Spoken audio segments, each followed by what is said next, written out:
नमस्कार। आज की बड़ी खबरों में आपका बहुत बहुत स्वागत है। मैं हूं आपके साथ नीतू झा। आज की बड़ी खबरों में सबसे पहले बात होगी बिहार चुनाव से पहले पटना हाई कोर्ट ने कांग्रेस को बड़ा झटका दिया है। पटना हाई कोर्ट ने कांग्रेस को उस एआई वाली वीडियो को जिसमें प्रधानमंत्री नरेंद्र मोदी और उनकी मां को दिखाया गया था, उस वीडियो को डिलीट करने के लिए निर्देश जारी किए हैं। हाई कोर्ट ने इतना ही नहीं, सभी सोशल मीडिया प्लेटफॉर्म से भी हटाने को कहा है। ऐसा नहीं करने पर कानूनी कार्रवाई भी हो सकती है। ये तो थी बुलेटिन। अब बात करते हैं तमाम बड़ी खबरों की। तमाम बड़ी खबरों के लिए हमारे साथ बने रहिए। आज 22 सितंबर 2025 को नवरात्रि शुरू हो गई है।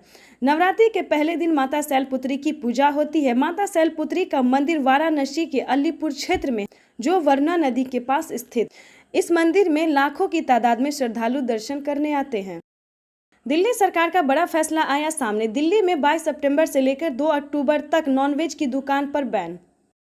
प्रधानमंत्री नरेंद्र मोदी ने 21 सितंबर को राष्ट्र को संबोधित किया। उन्होंने न्यू जनरेशन जीएसटी रिफॉर्म पर देश को संबोधित किया। उन्होंने कहा कि कल से देश में जीएसटी बचत उत्सव शुरू होने जा रहा है। हमें आत्मनिर्भर भारत की दिशा में आगे बढ़ना है। हर घर हर दुकान में स्वदेशी की पहचान हो। इससे लघु, मध्य और कुटीर उद्योगों को लाभ मिलेगा। प्रधानमंत्री नरेंद्र मोदी ने कहा कि पिछले 11 सालों में 25 करोड़ लोगों ने गरीबी को हराया है। गरीबी से बाहर निकलकर ये लोग न्यू मिडिल क्लास का हिस्सा बन गए हैं। सरकार ने इस साल 12 लाख रुपए तक की इनकम टैक्स को टैक्स फ्री किया, जिससे मध्य वर्ग के जीवन में सरलता और सुविधा आई। इससे न सिर्फ न्यू मिडिल क्लास को फायदा मिलेगा, बल्कि गरीबों को भी जीएसटी में कटौती के जरिए डबल लाभ मिलेगा।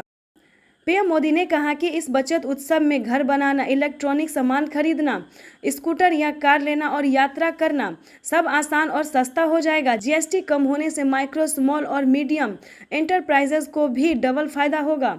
इसकी बिक्री बढ़ेगी और टैक्स की बोझ कम होगा। यही देश का समृद्धि का आधार है। प्रधानमंत्री नरेंद्र मोदी ने जीएसटी में किए गए सुधारों में 99% चीजों पर 5% जीएसटी के दायरे में आ गई है। मध्य वर्ग के जीवन में भी इससे बदलाव आया। गरीबों को डबल बोनजा मिल रहा है। पूरे देश के लिए एक जैसा टैक्स व्यवस्था होगा। जीएसटी कम होने से सपने पूरे करने में आसानी होगी।